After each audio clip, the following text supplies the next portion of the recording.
The scent of my mother's signature biryani wafted through our family home, but tonight it didn't bring the usual comfort. I sat at the kitchen counter staring at my laptop screen, double-checking the numbers I'd spent months researching. Behind me, Mom slammed cabinet doors with increasing force, her passive-aggressive way of showing disapproval. "Sophia," she said, stirring the pot with more vigor than necessary. $200,000. Your entire savings. For what?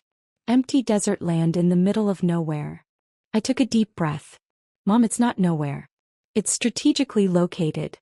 "Located?" She scoffed. "There's nothing there but dust and cacti. Meanwhile, your brother's wedding is not my responsibility," I finished quietly, though my heart raced. The words felt like betrayal even as I said them. Mom set down her spoon with a clang. "Family is responsibility, Sophia. Always. Your father and I didn't raise you to be so selfish." The front door opened and I heard multiple voices. Dad, my brother Adam, and his fiancée Melissa. Perfect timing. The family tribunal was about to begin. "There she is," Adam announced, his voice carrying that fake cheerfulness he'd perfected since getting engaged. My favorite sister, still obsessing over her desert dreams instead of helping with wedding plans? I closed my laptop slowly, buying time to compose myself. The land acquisition documents were sitting in my email, waiting for my final signature. Just 24 more hours and the deal would be mine. 160 acres of prime location desert property that nobody else seemed to understand the value of. Yet, "Adam," I started, "I've already explained that you're abandoning your only brother?" Melissa cut in, her designer handbag swinging accusingly. "Do you know how embarrassing it is to tell people that my future sister-in-law won't even contribute to our special day?" My father, who'd been quietly hanging up his coat, finally spoke. "Sophia, we need to talk about this. Family meeting. Now." I followed them into the living room, my laptop clutched to my chest like armor. The same room where we'd celebrated birthdays, holidays, Adam's engagement. Now it felt like a courtroom and I was the defendant. Dad settled into his leather recliner, the one he'd bought after making partner at his law firm. "Show me these investment documents everyone's talking about." I opened my laptop, pulled up the satellite maps, the development plans, the infrastructure proposals. "Look, the state is planning major development in this corridor. There are signs that big tech companies are." "Speculation," Dad interrupted. "All of it. You're gambling your entire savings on rumors and hunches while your brother needs real support for his future." "My future matters too," I said, my voice stronger than I felt. "This land, it's not just dirt. It's potential. The kind of opportunity that comes once in a lifetime." Adam laughed, but it wasn't kind. "Once in a lifetime? Sophia, you sound like those crypto bros who lost everything. This is worse than when you tried to convince us to invest in Amazon stock in 2005. And I was right then, wasn't I?" I shot back. "If you'd listened, if any of you had listened." "Enough." Mom's voice cracked through the room. "This isn't about stocks or land or money. This is about family. About priorities." I looked around the room at these people I loved who'd supported me through so much, now united in their certainty that I was making a massive mistake. But they hadn't done the research. Hadn't spent months analyzing development patterns, tracking permit applications, following the breadcrumbs that major tech companies left when they were planning expansions. "The wedding venue alone is $80,000, Melissa said, her voice dripping with accusation. "Your share would have made such a difference. But instead you're throwing it away on empty desert." I stood up, my hands shaking but my voice steady. "I'm not throwing anything away. I'm investing in my future. And I'm not responsible for funding your wedding." The room went silent. Even the usual neighborhood sounds seemed to stop. Dad's face darkened, the same look he got when dealing with difficult clients. "If you do this," he said slowly, "if you choose this foolish investment over supporting your brother's wedding, don't expect to be welcome at that wedding. Or in this house." My heart stopped. "Dad." "He's right," Adam jumped in. "You want to act like you're not part of this family? Fine. Be that way." Mom started crying, soft hiccuping sobs that felt like physical blows. How did we raise such a selfish daughter? I looked at each of them, these people who shaped my life, who taught me to think for myself, to work hard, to follow my dreams, now demanding I abandon those very principles. "I'm not being selfish," I said quietly. I'm being smart. And one day you'll see that. Out. Dad's voice was cold. Take your laptop, take your desert dreams and get out. When you come to your senses, when you're ready to be part of this family again, maybe we'll talk. I packed my laptop with trembling hands, walked to the door on legs that felt like lead. Behind me, Melissa was already whispering about replanning the wedding without me. Mom's sobs had gotten louder. Adam wouldn't even look at me. That desert plot is worthless. Dad's voice followed me out. You're throwing away everything, your family, your future, for worthless dirt. I got into my car, hands gripping the steering wheel until my knuckles turned white. Through the windshield I could see my childhood bedroom window, where I'd spent countless nights studying market trends, learning to analyze opportunities, building the skills that led me to this moment. My phone buzzed, the land acquisition documents ready for final signature. With tears blurring my vision, I signed electronically, watching as my entire savings transformed into 160 acres of desert land that only I seemed to believe in. That night in my small apartment I spread out all my research across the floor. Satellite images, development proposals, infrastructure plans. I wasn't crazy. The signs were there for anyone willing to look closely enough. Major tech companies had been quietly buying up land through shell corporations. The state had approved preliminary plans for massive water and power expansions in the area. Something big was coming. I just had to hold on long enough to prove it. The next few weeks passed in a blur of silence. No calls from Mom, no texts from Adam, not even angry emails from Dad.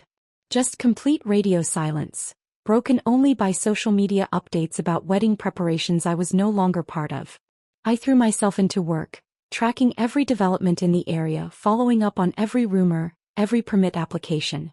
My tiny apartment became a command center of maps and documents. Sometimes late at night doubt would creep in. What if they were right? What if I'd thrown away everything for nothing? But then I'd review my research, double-check my calculations, and the certainty would return. The patterns were there.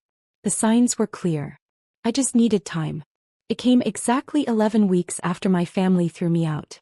I was at work reviewing property assessments for my real estate firm, when my phone started buzzing.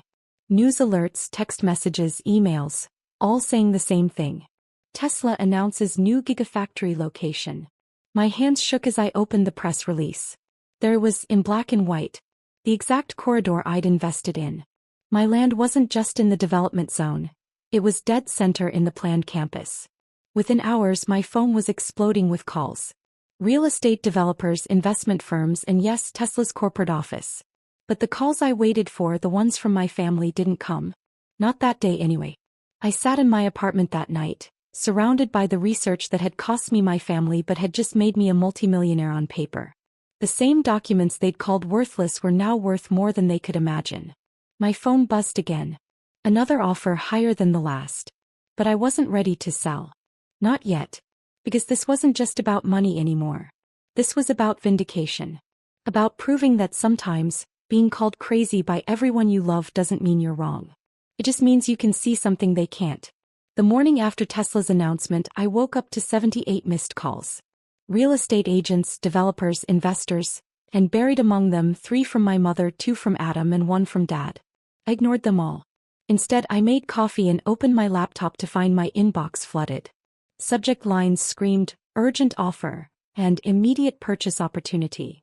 The most interesting email came from Tesla's acquisition team, requesting a meeting to discuss my property. My phone buzzed again. Sophia. Her voice was small, uncertain. We saw the news. Did you? I kept my voice neutral, years of negotiating real estate deals finally paying off in personal life. Your father. We didn't understand. No, I said quietly. You didn't try to understand. Silence stretched between us, heavy with 3 months of absence. The wedding is next week, she finally said. Maybe you could. I have meetings, I cut her off. With Tesla's corporate team. About my worthless desert plot. I ended the call before she could respond. My hands were shaking, but not from anger. From power. For the first time in my life I held all the cards. The Tesla meeting was scheduled for 2 p.m. at their temporary offices downtown. I chose my outfit carefully, charcoal gray suit, minimal jewelry, hair pulled back. Professional, not desperate. Confident, not arrogant. Ms. Harrison, their lead negotiator, James Wilson, greeted me with practiced warmth. We're very interested in your property. I imagine you are, I replied, taking my seat at the conference table. Given that it's central to your planned campus. He smiled, sliding a document across the table. We'd like to make an offer. I glanced at the number and kept my face carefully neutral, though my heart skipped. It was 8 times what I'd paid 3 months ago. That's an interesting starting point, I said, closing the folder. Wilson's smile faltered slightly. Starting point. Mr. Wilson, we both know this property is essential to your timeline. You've already announced the location. Permits are being filed. Construction crews are being contracted. Delays would be costly. His expression shifted. Now he was really seeing me not just a lucky investor but someone who'd done their homework. What are you proposing? I pulled out my own folder. I have 3 other offers from developers. I also have preliminary approval for my own development plan. A bluff but a calculated one. I'm happy to work with Tesla, but it needs to make sense for my investors. Investors? He raised an eyebrow. A figure of speech, I smiled. Though I do have several interested parties. The dance continued for hours. Numbers were discussed, terms negotiated, conditions debated. By the time I left the building, the sun was setting and I had a letter of intent for a deal worth nearly 12 times my initial investment. My phone had been silently buzzing in my bag throughout the meeting. I finally checked it in my car. Dad, we need to talk. Adam, you could have told us what you knew. Melissa, this doesn't change anything about the wedding. Mom, please come home. Please. I started my car, but instead of heading to my apartment, I found myself driving to our family home. The same home I'd been thrown out of 3 months ago. Dad's car was in the driveway, along with Adam's new BMW. Before I could change my mind, the front door opened. Mom stood there looking smaller than I remembered. I saw your car, she said softly. Please come in. The living room was exactly as I'd left it that night, down to the real estate documents still scattered on the coffee table. Dad sat in his recliner, but he wasn't relaxed. Adam and Melissa sat on the couch, her engagement ring catching the light as she fidgeted. So, Dad cleared his throat. Tesla. Yes, I said, remaining standing. Tesla. Why didn't you tell us? Adam burst out. You knew they were coming. You knew and you kept it secret while we all thought you were crazy. I looked at him incredulously. I tried to tell you. I showed you all my research. You didn't want to listen. Because it seemed impossible, Dad said. Desert land? No development? No infrastructure. No vision, I corrected. No trust in me. No respect for my judgment. Melissa stood up suddenly. This doesn't change anything about the wedding. We've replanned everything without your contribution. We don't need your money now. I laughed and the sound surprised even me. You never needed my money. You wanted my submission. My obedience to family expectations. Well, congratulations. You got what you wanted, a wedding without your crazy sister-in-law. Sophia, Mom pleaded. We're still family. Are we? I turned to her. Because family trusts each other. Family listens. Family doesn't throw you out for believing in yourself. Dad stood up, lawyer mode engaged. We were worried about you. Making such a huge investment with no guaranteed return. Stop. My voice was quiet but firm. You weren't worried about me. You were angry that I wouldn't conform. That I dared to have a vision beyond what you could see. And now you're rich, Adam said bitterly. Is that what you came to tell us? To rub it in? I pulled out my phone and showed them the Tesla offer. The number made Mom gasp and Dad sink back into his chair. I came to show you what believing in myself looks like, I said. What trusting my judgment got me.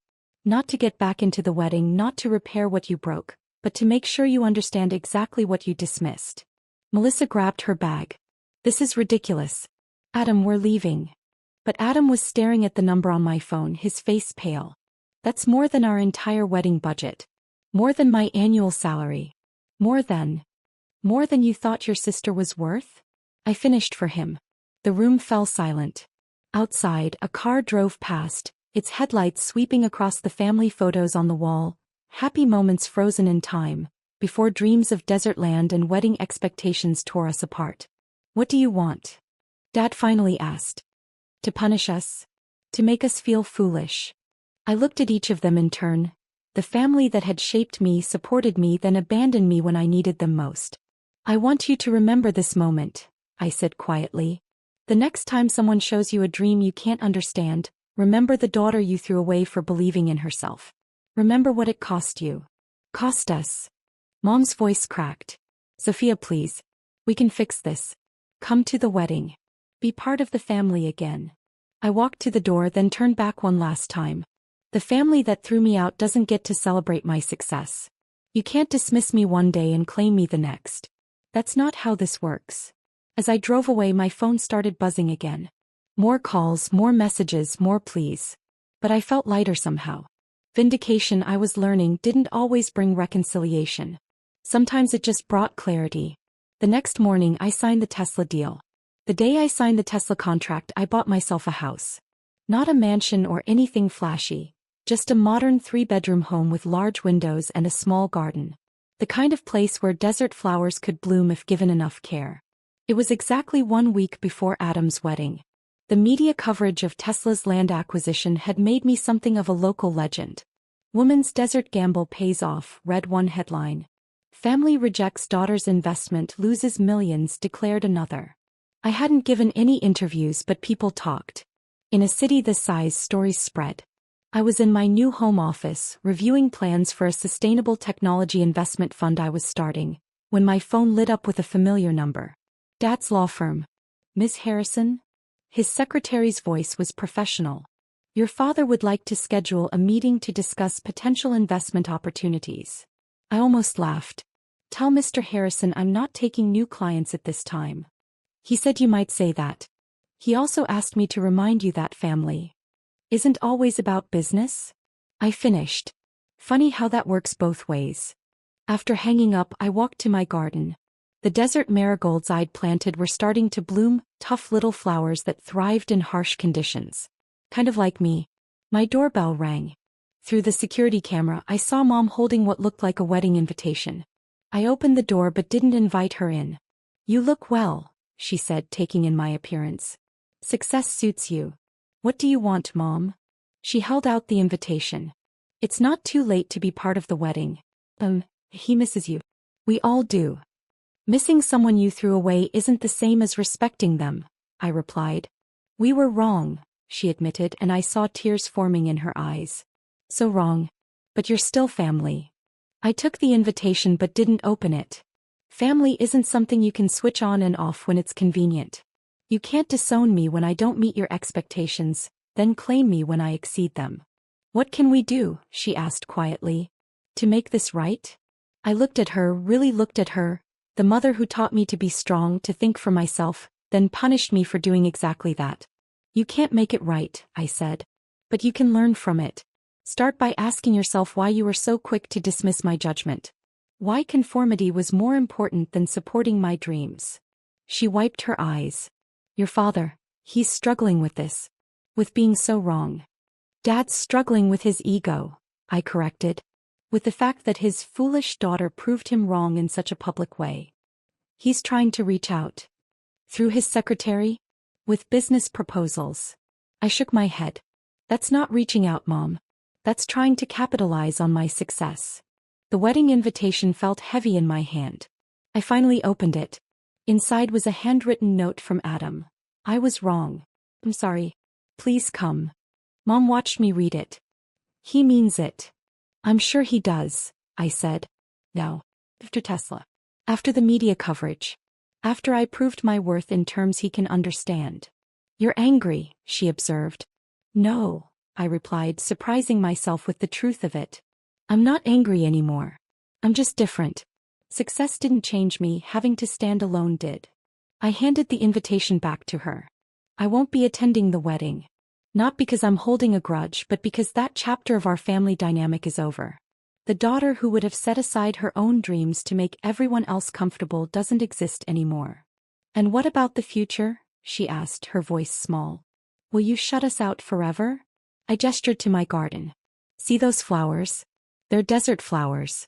They don't need constant attention or perfect conditions. They just need space to grow on their own terms. That's what I need too. Space doesn't mean forever, she said. No, I agreed. But it means until I'm ready. Until this success isn't the reason for reconciliation. Until the family understands that loving someone means supporting their dreams, even when those dreams look like empty desert to you. After she left, I sat in my garden watching the sunset paint the sky in shades of orange and purple. My phone buzzed with another news alert: Tesla breaking ground on their new facility. The ceremony would be next month. I'd been invited as a special guest. The irony wasn't lost on me. I'd be standing on that desert plot watching the future being built, while my family celebrated a wedding I wouldn't attend. But that's the thing about choices, they all have prices. My family chose conformity over vision. I chose belief in myself over their approval. We were all living with those choices now. A week later, on Adam's wedding day, I was in my office finalizing plans for my investment fund. The focus would be on sustainable technology and renewable energy, the kind of forward-thinking investments that others might dismiss as crazy. Just like a certain piece of desert land. My phone buzzed with a text from Adam: "Left an empty seat for you. Just in case." I replied with a picture of my blooming desert marigolds. "Some things grow better with space." He sent back a single heart emoji. Maybe that's what family would look like now, distant hearts beating in rhythm, separated by choice and consequence, but still somehow connected. Not by obligation or tradition, but by the slow understanding that love doesn't require submission, and success doesn't erase the past. I looked out at my garden at the tough little flowers that found a way to bloom in the desert and smiled. Sometimes the biggest victories aren't in proving others wrong, but in proving yourself right. Sometimes the greatest strength isn't in fighting for acceptance, but in being okay without it. The desert taught me that. Empty spaces aren't always worthless. Sometimes they're just waiting for the right person to see their potential, in the land, in themselves, in the future that others can't quite imagine yet. As the sun set on my brother's wedding day, I opened my laptop and started writing a book, Desert Wisdom: Finding Value in Empty Spaces. It wasn't just about real estate or investment strategy. It was about believing in yourself when no one else does. About standing alone until your vision becomes reality. Because sometimes, the most worthless things, be it desert land or dismissed dreams, turn out to be the most valuable of all. You just have to be brave enough to see it. And strong enough to stand by it. Even if you have to stand alone.